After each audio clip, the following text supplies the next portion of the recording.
আসসালামু আলাইকুম। সংবাদে আপনাদের সবাইকে স্বাগত জানাচ্ছি। আমি ফিরোজ তোহা। শুরুতেই সংবাদ শিরোনাম। বাংলাদেশের সর্বশেষ গুরুত্বপূর্ণ আপডেট সংবাদে আপনাকে স্বাগত। শুরুতেই সংবাদ শিরোনাম, পরে বিস্তারিত। শুরুতেই জানিয়ে দিব, বিদ্যুৎ খাতে ইচ্ছে মতো লুট করেছে শেখ হাসিনা সরকার, বিচার বন্ধ করতে করেছে দায়মুক্ত আইন। ক্ষমতাচ্যুত সরকারের আমলে চরম দুর্নীতি, অনিয়ম এবং লুটপাটে বিপর্যস্ত বাংলাদেশের বিদ্যুৎ খাত। 15.5 বছরে কোনো দরপত্র ছাড়াই সরকারি বেসরকারি খাতে শতাধিক বিদ্যুৎ কেন্দ্র নির্মাণ করে হাজার হাজার লক্ষ লক্ষ কোটি টাকা ব্যয় করেছে সরকার। এই টাকাগুলো যাদের মাধ্যমে ব্যয় করেছে তারা সবাই শেখ হাসিনার দোসর। তারা আওয়ামী লীগ এবং এর অঙ্গ সংগঠনের নেতাকর্মী। এর মধ্যে রয়েছে অন্যতম কালপিট একটি গ্রুপ, সেটি হচ্ছে সামিট গ্রুপ এবং এস আলম গ্রুপ। এরপর জানিয়ে দিব, আন্দোলনে আইনশৃঙ্খলা বাহিনীর ভূমিকা নিয়ে জাতিসংঘের প্রতিবেদন। জানিয়ে দিব, নতুন চমক আসছে বৈষম্য বিরোধী ছাত্র আন্দোলনে। এদিকে আগামী রাষ্ট্র পরিচালনায় তরুণেরা গুরুত্বপূর্ণ ভূমিকা রাখবে বলে মন্তব্য করেছেন বিএনপি চেয়ারপারসন বেগম খালেদা জিয়া। জানিয়ে দিব, গ্লোবাল সাউথ সামিটে ভার্চুয়ালি ভাষণ দেবেন ডক্টর মোহাম্মদ ইউনুস। ভারতের রাজধানী নয়াদিল্লিতে অনুষ্ঠিত তৃতীয় ভয়েস অব গ্লোবাল সাউথ সামিটে ভার্চুয়ালি ভাষণ দেবেন বাংলাদেশের অন্তর্বর্তীকালীন সরকারের প্রধান উপদেষ্টা, নোবেল বিজয়ী অর্থনীতিবিদ ডক্টর মোহাম্মদ ইউনুস। এবং সর্বশেষ জানিয়ে দিব, আহতদের চিকিৎসা সহায়তা দিলেন তারেক রহমান। বৈষম্যবিরোধী আন্দোলনে যারা আহত হয়েছেন তাদের চিকিৎসা সহায়তা দিয়েছে বিএনপির ভারপ্রাপ্ত চেয়ারম্যান তারেক রহমান। শুক্রবার রাজধানীর বিভিন্ন হাসপাতালে গিয়ে তারেক রহমানের পক্ষ থেকে দলের অন্যতম সেল আমরা বিএনপি পরিবার এর ব্যানারে এই চিকিৎসা দেওয়া হয়। প্রিয় দর্শক, এতক্ষণ শুনছিলেন সংবাদ শিরোনাম, এবারে বিস্তারিত। তবে তার আগে বন্ধুরা, অনুরোধ থাকবে সংবাদটিতে একটি লাইক দিন। আর এই চ্যানেলে আপনি নতুন হয়ে থাকলে আমাদের সংবাদটি দেখতে দেখতে চ্যানেলটি সাবস্ক্রাইব করে রাখুন। আর বন্ধুরা, কমেন্ট করে জানিয়ে দিন আপনি বিশ্বের কোন দেশ থেকে বা বাংলাদেশের কোন স্থান থেকে আমাদের সংবাদটি দেখছেন এবং শুনছেন। এবারে বিস্তারিত।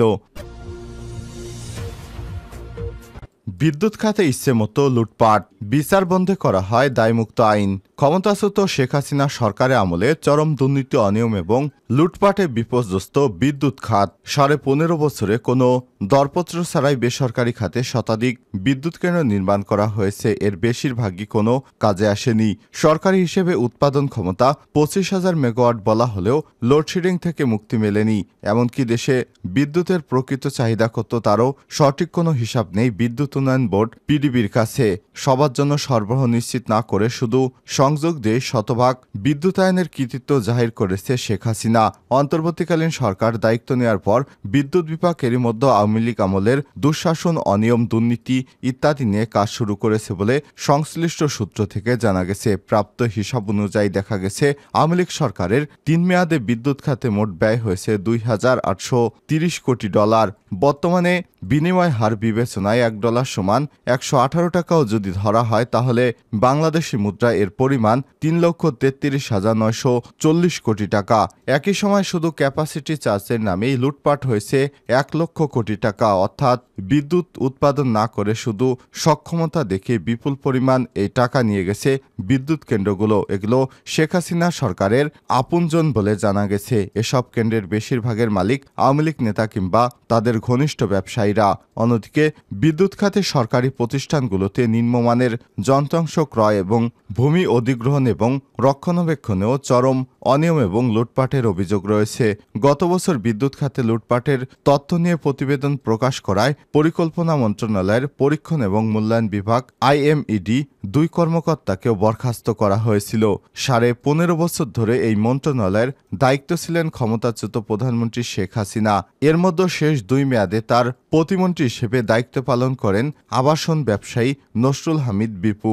সংশ্লিষ্টরা জানিয়েছেন, যোগ্যতা বিবেচনা না করেই তিনি নিজের পছন্দের লোকজনকে বিদ্যুৎ খাতের গুরুত্বপূর্ণ বিভিন্ন প্রতিষ্ঠানে শীর্ষ পদে বসিয়েছেন।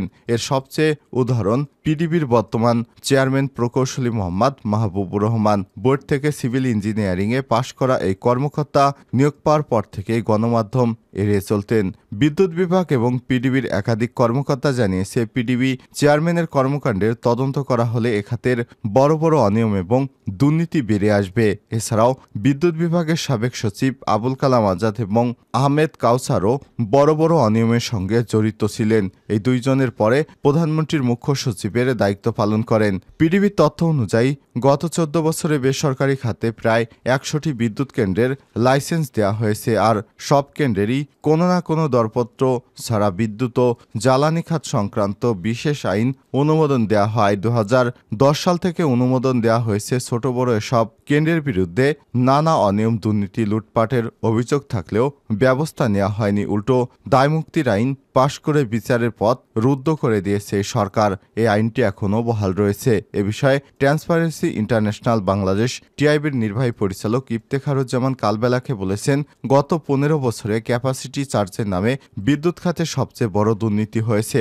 বিশেষ আইনের কারণে উন্মুক্ত প্রতিযোগিতা হয়নি। বিশেষ করে এই খাতে যে অনিয়ম এবং দুর্নীতি হয়েছে তা নতুন কিছু নয়। আমরা সবাই জানি এসব অনিয়ম দুর্নীতির বিচার হতে হবে। নতুন সরকার এসেছে, আমরা নতুন বাংলাদেশের স্বপ্ন দেখছি। ফলে এই খাতে নীতি এবং কাঠামো সম্পূর্ণরূপে ঢেলে সাজাতে হবে। আর তা না হলে নতুন বাংলাদেশের স্বপ্ন ধূলিসাৎ হয়ে যাবে। বিদ্যুৎ বিভাগের একাধিক কর্মকর্তারা জানিয়েছে, রেন্টাল এবং কুইক রেন্টাল কেন্দ্রগুলো একাধিকবার সরকারের কাছে বিক্রি করেছে মালিকেরা। সেই সঙ্গে ক্যাপাসিটি চার্জের নামে হাজার হাজার কোটি টাকা তারা নিয়ে গেছে কয়েকটি কোম্পানি। জানা গেছে 2008 থেকে 2009 সাল থেকে 2021-22 অর্থ বছরের মধ্যে 14 বছরে রেন্টাল, কুইক রেন্টাল এবং IPP independent power producer কেন্দ্রগুলোকে capacity charge হিসেবে দেওয়া হয়েছে 89,740 কোটি টাকা। গত জুলাই পরীক্ষণ এবং মূল্যায়ন বিভাগ আইএমইডি প্রতিবেদন উল্লেখ করা হয়েছিল, 14 বছরে ক্যাপাসিটি চার্জ হিসেবে সরকার 90,000 কোটি টাকা গচ্ছা দিয়েছে। পিডিবির সংশ্লিষ্ট কর্মকর্তারা জানিয়েছেন, 2022-23 ও 2023-24 অর্থ বছরের হিসাব যোগ করলে তা 1 লক্ষ কোটি টাকার বেশি হয়। পিডিবির তথ্য বলছে, 2008 থেকে 9 অর্থ বছরে ক্যাপাসিটি চার্জের পরিমাণ ছিল 1,507 কোটি টাকা। এই অঙ্ক 2009-10 অর্থ বছরে 1,190 কোটি টাকা, 2010 থেকে 11 অর্থ বছরে 2,784 কোটি টাকা এবং 2022-23 অর্থ বছরে খাতে ব্যয় হয়েছে 25% বেশি বৃদ্ধি পায়। ওই বছর ক্যাপাসিটি চার্জ পরিশোধ করতে 17,155 কোটি 85 লক্ষ টাকা।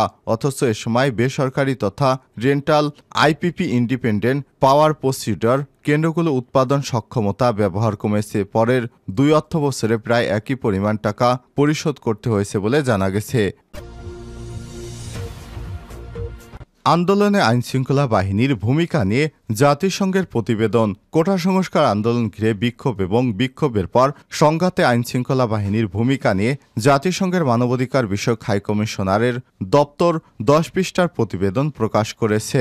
প্রতিবেদনে বলা হয়েছে, কোটা সংস্কার আন্দোলন ঘিরে বিক্ষোভ এবং বিক্ষোভের পর সংঘাত দমনের ক্ষেত্রে আইনশৃঙ্খলা রক্ষাকারী বাহিনীর বিরুদ্ধে বল প্রয়োগের গুরুতর এবং বিশ্বাসযোগ্য অভিযোগ রয়েছে। শান্তিপূর্ণ বিক্ষোভ সমাবেশে আইনশৃঙ্খলা রক্ষাকারী বাহিনীর সদস্যরা rubber bullet, tear shell, sound গ্রেনেডের পাশাপাশি নানা রকম প্রাণঘাতী মরণাস্ত্র, আগ্নেয়াস্ত্র ব্যবহার করেছে, যেটি মানবতা বিরোধী।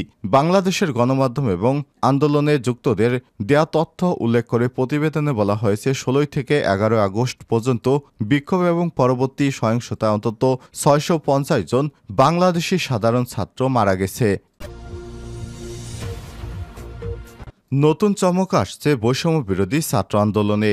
বৈষম্য বিরোধী ছাত্র আন্দোলনের রাজনৈতিক দল গঠনের বিষয়ে নানা আলোচনা চলছে। অন্তর্বর্তী সরকার গঠনের পর এখন তাদের রাজনৈতিক দল গঠনের বিষয়ে নানা গুঞ্জন শোনা যাচ্ছে। এমন অবস্থায় নতুন চমকের কথা জানিয়েছে আন্দোলনের কেন্দ্রীয় সমন্বয়ক মোহাম্মদ তরিকুল ইসলাম। শুক্রবার 16 আগস্ট রাতে সামাজিক যোগাযোগ মাধ্যম ফেসবুকে নিজের আইডিতে তিনি এই ঘোষণা দেন। তরিকুল ইসলাম বলেন, বৈষম্য বিরোধী ছাত্র আন্দোলন শীঘ্রই নতুন ফরম্যাটে চমক নিয়ে হাজির হবে। আমরা কোনো দল গঠনের কথা ভাবছি না, রাষ্ট্রের সংস্কার করাই আমাদের একমাত্র লক্ষ্য। এর আগে বার্তা সংস্থা রয়টার্সের প্রতিবেদনে বলা হয়েছে, দেশের সব জায়গায় সংস্কার আনতে নতুন রাজনৈতিক দল গঠন নিয়ে আলোচনা করছে বৈষম্য বিরোধী ছাত্র আন্দোলন। আগামী 1 মাসের মধ্যে এ বিষয়ে সিদ্ধান্ত আসতে পারে।